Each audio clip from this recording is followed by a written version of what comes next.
Сегодня, 27 апреля, в национальный праздник День Республики по всему региону проходят торжественные мероприятия. Возложение цветов к памятникам отцам-основателям якутской автономии. В данное время мы находимся у памятника Исидору Барахову.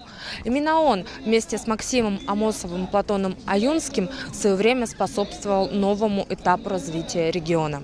Сегодня действительно очень великий день, потому что мы празднуем государственность нашей республики. Ну, вы все знаете, что в 22 году была организована Якутская АССР. Ну и у нас ровно в 92 году, вот в этот же день, была принята конституция, новая конституция Республики Саха-Якутия.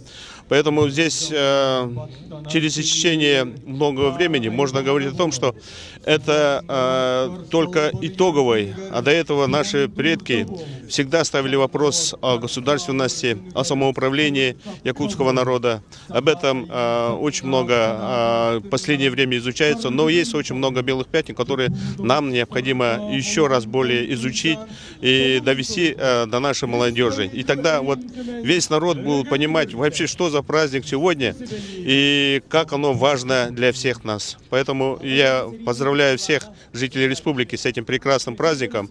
И, конечно же, хочется пожелать всего самого наилучшего, процветания нашей республики, нашей страны. К сожалению, имя Исидора Барахова мы только последние годы, да, после реабилитации, оно больше громче звучит, потому что, о чем я говорил, наравне с Максимом Амосовым, Платоном Аюнским, его имя всегда должно быть наравне, потому что в действительности он стоял у истоков государственности. И, конечно же, вот благодаря ему было приостановлена масса репрессий якутского народа. Поэтому всегда надо поклониться и знать свою историю.